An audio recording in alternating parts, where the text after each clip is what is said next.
Today, I'm in conversation with someone very special. This one's extra special. I shot this episode for Mother's Day, a Mother's Day special with my mum, Sharmilla Khanna, an ex-model, ex-choreographer, and of course, an event curator. Excited to chat with her about her journey of where she began, how modeling was back in the day, and what she's up to now. I hope you enjoy this episode and leave us your comments at the end and let us know what you thought.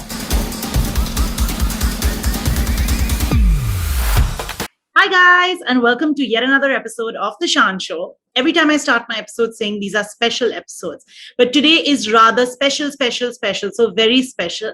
I am interviewing my mum. Thank you, mum, for being here. And today it was supposed to be a Mother's Day special, even though that was last week. Better late than never, right? So we're talking about her journey, her career, just a casual conversation with my mum. I've been wanting to interview her for a while, though we are sitting at home and basically doing this on Zoom. Mum, you've taken my spot today with my lovely background, which you've created, and I'm in my room. So hi, and thank you for being here and letting me interview you. Thank you, Shan, for having me on your show. It feels really special. And yes, you're going to be asking me the questions for once. Good one. Okay, so let's start by letting everyone know how you began. You were a model. You've been an ex-model, a choreographer. You've done fashion shows, luxury events, and now started your own food brand. And I always say this to anyone that asks. Anything that I learned about my business is from my mom. My entrepreneurship journey is fully inspired by you. So let's hear from you. How did you begin by modeling? What were you doing before? How did you come to Bombay?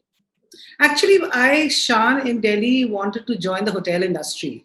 So I joined a big chain of hotels to start training with them. And they were coming into the country with a whole chain of hotels all over India. And I barely joined them 2-3 months, and I got noticed by somebody from an ad agency who said, listen, have you modeled before? And I said, no. And they said, would you like to? I said, I wouldn't mind. And they left their number and said, do call us tomorrow. So I said, okay. I, of course, conveniently forgot 2-3 days later, busy in my new job and my new training program and all that. And we never had mobiles. So they must have called home. So my mother, after 2-3 days, said, somebody from some agency called you. I said, oh, yeah. I called them back and they said, can you come now? So I said, now? It's 6 o'clock in the evening. I can't come now. And so they said, no, we'll send you the car. Come. So I said, okay. I went, and literally the way I went, I didn't change. There was no makeup, no hair, no clothes, no nothing. They handed me this bottle and they said, this is a ad for like a, Coke or a Pepsi bottle. It was a new drink that had come out at that time. I can't remember the name. Was it 7-Up or something like that? So they said, just hold the bottle near your face. It's a close-up shot. And I said, okay, I did all that. 4-5 days later in the hotel, everybody came and said, hey, you're on the paper. I said, I'm in the paper for what? They said, you're holding a drink on your face. And I said, oh my God, they didn't even tell me they were going to release it. Nothing. So I said, okay, I saw the paper. The Bombay Times, the Times of India paper, half the paper was just my face with this bottle. And I said, oh my God. And my mother started getting calls and everybody said, oh, Sharmilla's in the paper. And I said, okay. So people started noticing me. To cut story short, that's how I really got into modeling. And then, of course, the shows and everything happened. Yeah, that's great. And I know that that's a career you never really planned for. I know that when, if you had brought this up with Didi, who's my nani, who passed away now, she would have been in horror that you said you wanted to be a model, because for her, it was always doctor, engineer, this, that. So, but of course, she's very proud of what you did with your life. And I think this was just start to your, career in that space. So modeling, is very different in today's day and age, and the stories that I hear from you and your model gang friends of what you guys did back in the days seems very different. First, models were very few. Second thing was that if everyone knew the models, right? So they would know which ones they want to use. It was never about size 0.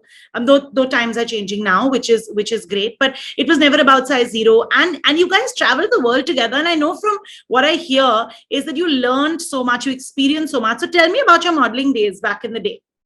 So when I came to Bombay to model, eventually from Delhi, when I came to Bombay to model, it was a much bigger career here. And I was a newcomer, but I was, in those days, it was all about being fair and lovely. And I was not fair and lovely. I was dusky, but I was tall, and I made a very good ramp model. And so I got into all the fashion show circuits, which were great. So I worked with Vimla Patil, who actually I had a great career with. because even after I became a choreographer, I worked a lot with her in all the Miss India pageants and everything. And I worked with Jeannie Naoroji, and I worked a lot with Shanti Chopra and Sangeeta Chopra, a good friend of mine. So we did a lot of shows. We traveled the world. I made the best friends then, who are still friends of mine now. And as you know, that I'm in touch with them completely. We travel, we meet, we have, we laugh, we chat like the good old days. But yeah, so I have learned a lot from then to now. Remember, in our time of modeling, we never had stylists, we never had makeup people, we never had so many designers who gave us clothes. We had textile mills who gave us fabric, and our friend Sangeeta Chopra or whoever had to design them. And or we had to do our own makeup, we had to buy our own shoes. We always had only 3 pairs of shoes, one black, one beige, one nude, and one gold or silver. So it was very different those days. The shows were not more for designers those days. Those shows were more for there was like a bank that would sponsor it. So then we would get a designer on board, and we would do a fashion show. So we've traveled a lot, and today it's very different. Today you just need to be tall and slim today. Those days you don't need to be nowadays no size 0. No. We wanted really good-looking girls who had a smile on their face, who interacted with the audience. Today's girls just have one look on their face. There's nothing different. But of course, today it's far more professional, and everything grows. Every business grows. So these girls have to come with their handbag. Their shoes are given. Their makeup is done. The clothes are given. There's nothing they have to do, which they're lucky about, and they get paid 10 times more than we ever did. So there's a big difference today. Yeah, there's a big difference. Yeah, I mean, I think today also there's a huge advantage. And what I'd say is you guys started the career for models. So what people are going, like the professionalism today and the mainstream modeling agencies and stuff, it's because of you guys being successful. So I think it's great that that's a career. So many women can actually make a lot of money, and men and women. I want to also ask now, when you were modeling back in the day, I've heard such funny stories and the things you guys have done. But how was your experience? What were your learnings? In those days, I remember you modeling with me in your stomach at like 9 months in New York. Yeah. Oh, our experiences were amazing. We had great choreographers also at that time. Before I became a choreographer, when I was a model, I worked with Hemant. I'll never forget a very funny incident when I was doing a show for Hemant, and Anna and me were walking the ramp together from 2 different directions. And the lights guy switched on the lights late, and I didn't see a step. I fell flat on my face on the ramp, flat on my face.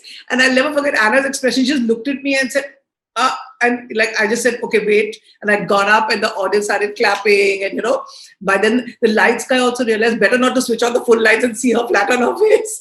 But it was great. So we have very funny experiences about once I was playing Holi, and everybody, when you're young, everybody said, no, you must have this drink. I didn't realize full of bhang. I didn't know my music cues. I didn't know when I had to enter, when I didn't. I was entering at the wrong time, leaving at the wrong time. And if the choreographer just looked at me and said, have you gone crazy? Has she gone crazy? Came running back and said, what are you doing? You entered in someone else's place and someone else is now. It was crazy. And yeah, so we've really had good times. We've traveled, Hong Kong, Singapore, Dubai. These were cities that we always went to, which was really, really nice. And so we've had some great funny incidences I've had as a model. Yeah. And you were saying that basically I think that it was also the learning for y'all.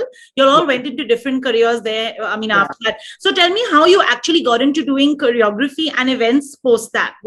How did that transition happen? Yeah. One thing is, I tell you, at that age, Shan, what we learned was how to travel on your own, how to be responsible for yourself, for your things, how to be on time. That's one thing we realized and learned. You've got to learn to be on time and to just take a hold of yourself, because this is a career, it's a glamorous career, but you go back to your normal life. So you have to lead 2 lives and not just think that you got to sit living pretty like a model 24/7. It's a job, so it was really nice. And of course, from there, there was a time, Nandini, my friend Nandini Sen, who was a top model at that time, she started choreographing a few shows. And she, in fact, called me for a show and said, we're going to Bangalore for a show. Would you like to come? I said, yeah. But then 3 days before the show, she said, you know what, I have to suddenly go to London for an assignment. So will you take over the show? You're the only one who understands the show business really well. So I said, are you serious? You're leaving the whole thing to me. It was a very big show. At that time, I remember it was for a show called for Weekender. It was a very big brand. It's like West Side Weekender, kind of one of those brands.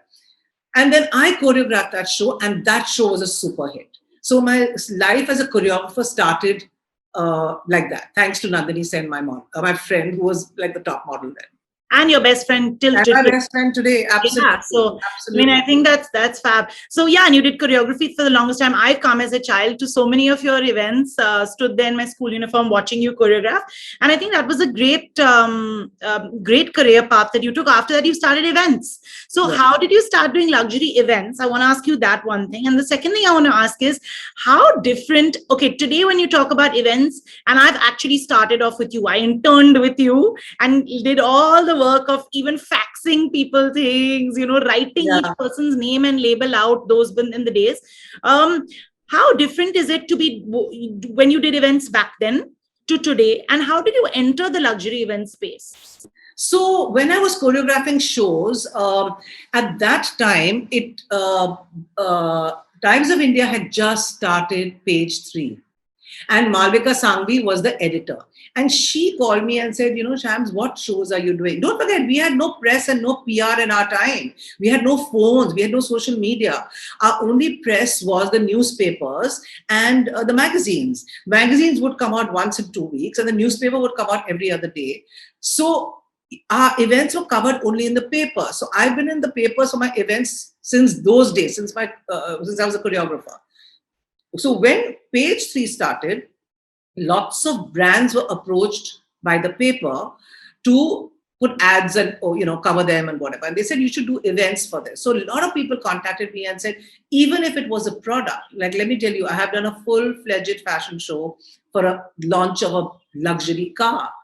And I have actually got the car on stage and got models coming out of it or dancing next to it. And, the backdrop was the car. In fact, once when I had a luxury car, which was launching, I didn't have the car on stage. And we had Sharmak and his troupe performing and all that. And at the end, Sharmak's dancers and my models, the screen broke open with the headlights of the car, and the car came onto the stage. It was just dramatic, and I can't even believe we did things like that, but it was amazing. So I have done various shows for products. For example, if I've done a Cartier show for Cartier jewelry, I said, you know what, fashion shows, clothes, we've done it all, let's do something different. So I did a round table seating in the ballroom of the Taj, and we had all our models come out on a stage, but walk down in between the audience, literally come on every table showing their jewelry, which was perfect because a jewelry shows from far away, you can't see as much as you can see from up close and personal. So I have done various different products on stage with fashion. That's how I slowly got into the event line. When somebody said, we don't want to do something with the fashion show, can we just do our product? That's when I had to suggest what to do. For example, when Mac came to India, Mac wanted, a lot of people said, do a fashion show, the makeup should be from Mac. I said, the model who's coming out, how do you even know what makeup she's got on? Whether it's Mac or there's this or there's that. So I said, you should in fact get few influencers in your store. So get a few Bollywood people, and Bollywood always sells. Get a few Bollywood people, and Bollywood uses a lot of makeup, and get few models and some women who use a lot of makeup, and party women, society women. I cannot tell you, Shan, that was so good because their best makeup artists had flown down to Bombay, and all of them sat and did their faces, and whatever products they use on their faces, they were given as gifts.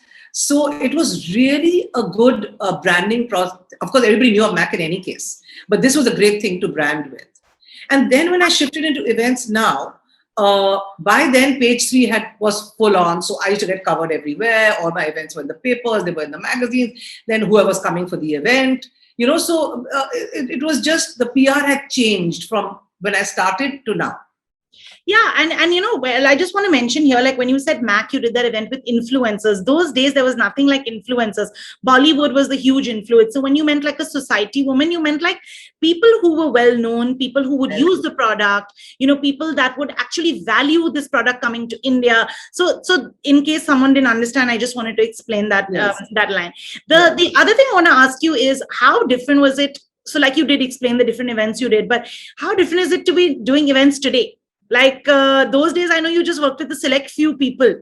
Yeah. See, those days I had my set team. I was very much sitting in my own comfort zone. I had Ashish, who was my PR girl, who I rarely did an event without, who understood me fully and understood how we were working together. If I did a fashion show, I had my friend Ajit Bhai, who was my production team, who I could blindly do a stage on paper and come on the day of the show, and I know it would be absolutely exactly what I wanted. Chetu, my friend, who has a record music with, I mean, I can't tell you how much I miss him, but Chetu is somebody who knew the kind of music I wanted to begin a show, to end a show, in the middle of a show. He knew I never always wanted the regular. I wanted to play the music that I knew according to what the crowd was coming for the show. I cannot play high-tech music when I've got dealers of a brand coming for a show. So, you've got to, Chetu was perfect at that. I had my team, which I worked with, and I was very happy in that team. Of course, remember, those were the days, like I said, there was no PR, there was no social media, there was only press conferences, okay, which we were not involved in. We only got covered after the event was over. Today, there is, besides having the whole team, and there's so many other, there's a variety of photographers to choose from, there's a variety of makeup artists, the designers, there's social media coverage, there's, I mean, name it. I mean, today, of course, Bombay Times is like, it's paid coverage, so you can even, make sure you get covered at the right time, because there were just too many things happening in the years between 80s and 90s. We just were really doing well. The whole ad world, the whole fashion business just grew a lot. Yeah, and I remember even Dilip, you just, I mean, unfortunately he's Oh, passed, yes. but you literally only worked with him for I every only event. one photographer, Dilip. And I could never, today when I work with 50 to 60 entrepreneurs, like times have changed. Those days you were literally, like you said, in your comfort zone. Yeah. I want to ask you, so then you moved on to doing exhibitions, right? So trade shows, exhibitions, you got into that business, supporting and helping women entrepreneurs and any entrepreneur that wanted to kind of launch. So tell me about that. Is there... No, actually, that started how? Because I used to do events for Kingfisher. Now, Kingfisher, I used to launch the calendar, so I had to come up with very different ideas. So once we did a whole white event at the Chambers at the Taj for a brunch. Once we did it on his Kingfisher yacht, which was just fabulous. And once I remember on the Derby, since we used to do all the Derby shows, he said, we want a kind of a flea market. So the wives and the children could come and shop. That's when it all started. When I realized, my God, the amount of people who actually shop from like a space where there are different vendors selling different things. So whether it's food, clothes, bags, shoes, accessories, it was just, you used to be part of it, used to help me out. It was just a super experience. So that's when I started this. And I started off with one, first exhibition that I did was the President Hotel with an NGO. And I realized the way to promote it is by personally inviting all my friends and saying, listen, come, I've got these designers, it's lovely stuff. And there was no place to move. There were women and women. I could not believe there were like 8,000 women there shopping. So I think that's how it started, at which point I decided to get into the space of exhibitions. And I now realize that not everybody wants to walk into a big store to buy something all the time. Very often there are people who we don't know, who have the money, who want to shop, who just come to exhibitions to buy. So therefore I realize, and I know in different cities which designers work, what sells, what moves, what doesn't. And we have always done in Spicy Sangria, we have always mixed our business with all women entrepreneurs who do things from home. So they may not have a store of their own. So they have a chance to sell all India through our exhibitions and do really well through the year, and we promote them on social media. And so that is something which is really good, because we also have food people. And I've taught them how to give tastings. Everybody who's there is not just selling food. Somebody's doing pickles. She's got 15 pickles. I said, you've got to have, whether it's chips or, khakra or something, let them taste every pickle. And everybody who tasted bought. So it was, we had a food section and we had our fashion section. So exhibitions is something I realized you've got to curate it really well, and you've got to understand what people want to buy. You cannot come into an exhibition and say, I've got an outfit for 2 lakhs and it's going to sell. No, it's not. So that's how I got into the exhibition space. So tell me now, I mean, of course, we've gotten to know, at least the people watching have gotten to know more about you. And I want to move, because we're a networking platform, a little onto the business side. So right now, people are sitting at home, kind of people who've been working from home, launch their brands from home. Current pandemic, what can someone do really to sustain their businesses? So somebody who's, like you said, a pickle person, somebody who has delicious pickles, someone wants to help their mom sell it, or their grandmother's recipe, or someone doing healthy snacks, or like stools, scarves, stuff like that. Any suggestions that you can give for a small business like that?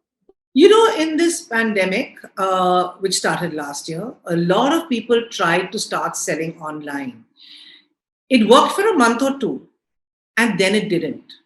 But why did it not work? Because the fashion industry cannot work online unless you have somewhere to go. We have nowhere to go in this lockdown.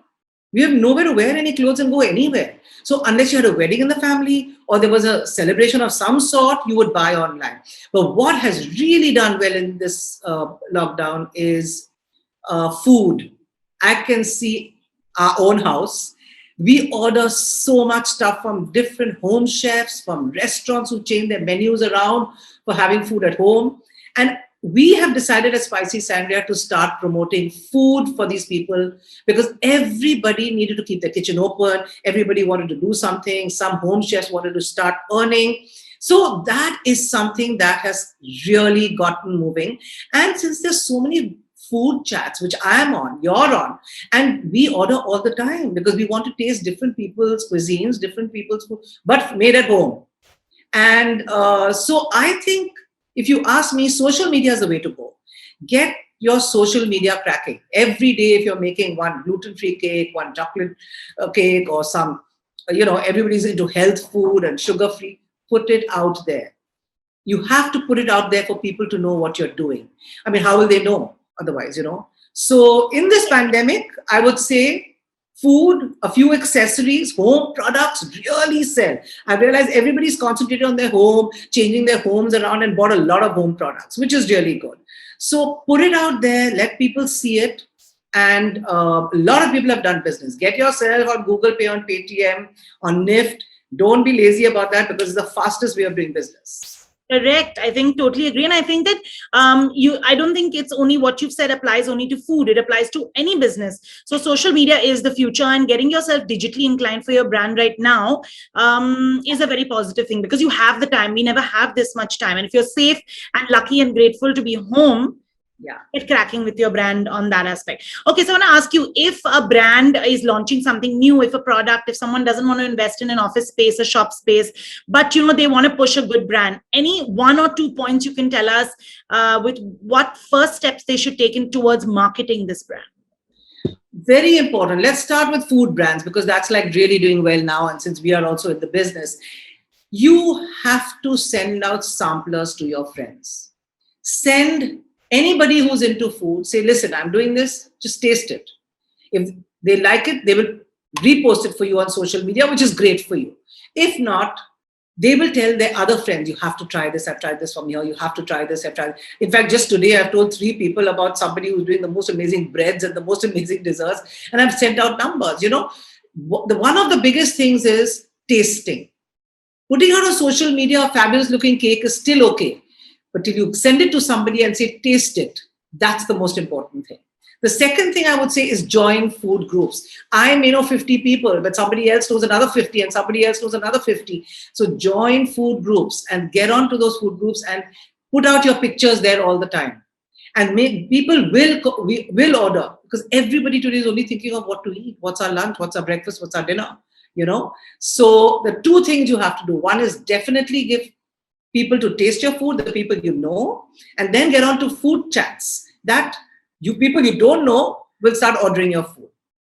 Of course. I was going to say even non-food, right? Yeah. No, so non-food, I'm going to say, today is not the day to really sell fashion, but keep your brand going. let people don't forget, we're going to be nearly 2 years into this whole thing. We're going to be it's already a year and a half. So keep your brand going. Do a collection which is affordable. Everybody's fed up of wearing the clothes they wore last year. Those same track pants cannot be repeated in 2021. So keep it going, make something different. And I would say do things which are affordable. From 2,500 to 6,000 is a very saleable thing. People will not think twice. But up to 15,000 is amazing. Above that, people will still think, but where am I going? Why am I spending 20,000 on something? But nobody will say anything for 2,500 because, if you're wearing it even at home, it's great. I mean, you don't think twice before going to Zara, right? The prices are so good. You'd still buy it online. Correct. I think pricing is key. So showing up for your brand, social media, just to sum that up, keeping it affordable, joining a lot of food groups, networking groups. If you're not in the food business, ask your friends, they can even put it on their building chats and stuff. People are shopping at this point. Even out of 250 people, you convert one client or customer, it could make a difference. Right. And Shan, actually, to tell you the truth, joining a networking group today is not something we did in our day at all. There was no such thing. I always feel everybody knows that many people in your life. You know your family, you know your friends, you've grown up with. Not necessarily they're buyers, not necessarily they're in business. You must join a networking group. A networking group of youngsters, entrepreneurs, startup people. Everybody is from the same tribe and wanting the same things. So it's very important to join a networking group just to expand your horizon. You can't only have 10 clients. You've got to have more than 10 clients. You'll be saying, oh, I've started now, but I've got 10 clients. No, you have to build it. So joining a networking group is a great idea. Thanks. That's like a sales pitch just for me. So thanks for that, Ma. I will be sure to use that in the promos. Okay. So I want to ask you next about a lot of people have been, a lot of my friends are becoming mothers. A lot of my age group, people are having kids. I want to ask you, you had me when you were maybe 26, 27, and you continued to work and you built your career after that as well. So what was that like? Because as far as I remember, you showed up and you were present all the time for me at school, at home, throughout. When I came home from school, you were there. When I woke up, you were there. So how did you kind of balance those two things? And was it tough to manage motherhood as well as work? Well, I had just started to be a choreographer at that time when you were born. So I remember Dadi, my mother-in-law, used to always tell me, don't hesitate to go and work. At this stage of Shan's life, she doesn't know whether you're there or not. So let her just be and be with me. We are there. So I would never leave her to anybody besides that. I'd never leave you to anybody besides Dadi. So I was lucky that way. But when you grew up, I had to juggle my time. I always felt when people said spend quality time with your children, what is quality time? Quality time is when your children are free, when your children come home from school, when your children go to school, when your children are going to bed. These things are quality time. So I used to have like a routine. Sundays used to be our family lunch day. Irrespective, we were in the club. I've never believed in going to a 5-star hotel for lunch when you were young. And I've always said this club life. I guess I've grown up in Bombay Gym and Beach Candy. So I guess that was our club life. And Sundays was that. And we always had family holidays in summer. So I could never take on any work in summer when your school was shut. So your dates of your school in your calendar was my cut-off date to do any events or any fashion shows. I could not work because that was the time. So in the day, if I went out and I came back, by the time you came back from school, you saw me. Then if you went off for playing some game or some tuition or whatever, I knew that before. I was adjust my timing. In case there was a time when you were home and I had to go out, I would tell you a day before. Say, Shan, tomorrow I'm not going to be here because I have to record in the morning. So between 4 and 5, I won't be there. And the day I used to have a fashion show, I was out the whole day, but you used to come and visit me, if you remember. So when you were free, you used to come and visit me at the show venue. You have to guide your child in a way to say, yes, I have a working mother, but my mother's always around when I need her. That's very important. It shouldn't be that. But there are so many mothers, Shan, who work in corporate jobs, who leave at 9 in the morning and come home at 5. Let me tell you, those children were the ones who also came home with 90%. That was the funniest thing compared to the mothers who were sitting at home and studying with their children. So it's just how you deal with your child throughout. You've got to be there. I always say, if you've got a child, be there. Why have you had that child? I agree. So it's okay to have a 9 to 5 job. I mean, I don't think Yes. that as long as you like you said, quality time when the child is free is most important. And Yes. fathers put in a lot of the work as well. And today's fathers are very hands-on. Very So hands-on. of course mine was as well. But I'm just saying that even today's fathers are very Yeah. hands-on. And my grandparents played such a big part of my childhood because Very big I lived part. with them till both passed. Yeah. I lived with them. Okay, so I want to ask you. This is more purely business related, and my last two questions for you. But my is a lot of people deal with this thing of failure. So when you start a business, like for me, for me, for example, I've also dabbled in so many other things which haven't worked out. But I've always had you as a sounding board at the back telling me it's okay, try it. Like I was a handbag designer thanks to both my parents at 15 because they were like, just try it. Right. But how should one, like a small business owner, deal with failure and ups and downs at this point? Any suggestions? When you are starting out a business, especially when you're young, I'm not going to say don't think big. I'm going to say think big, but climb the ladder step by step. You cannot jump the ladder from the second step to the fifth step by any chance in any business, in any job. So, my advice to you, we are not perfect. Your ideas may be perfect to you, but may not be perfect to the retail business. So you should judge and see. Always have two options. That today I'm going to be spending 10 rupees on my glass that I'm going to make. Okay, I'm going to make these glasses that for people to drink water, but I'm going to spend 10 rupees in it. I'm going to spend 3 rupees on marketing it. You realize your product is fabulous, but your marketing money is nothing. So it's not sold. Today, whatever business you are in, any business, retail, movies, anything, name it, you've got to have equal amount of money for your PR as much as for your product. So if you are going to make these glasses, you're going to say, my 6 drinking glasses are going to cost me 10 rupees. Let me just spend 10 rupees. No.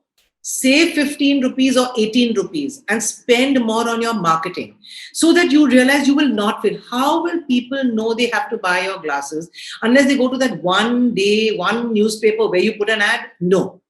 It has to be on social media. It has to be given out to different friends to use. It has to be out there in various influencers today. There are many influencers who today charge to cover your product. You must take those influencers. There are people for food business. When you're in the food, there are food influencers. You must contact them. So concentrate 50% on your product, but 50% on your PR. It's all about PR. And let me tell you, the more the people know, the more you'll sell. That's how it works. Correct.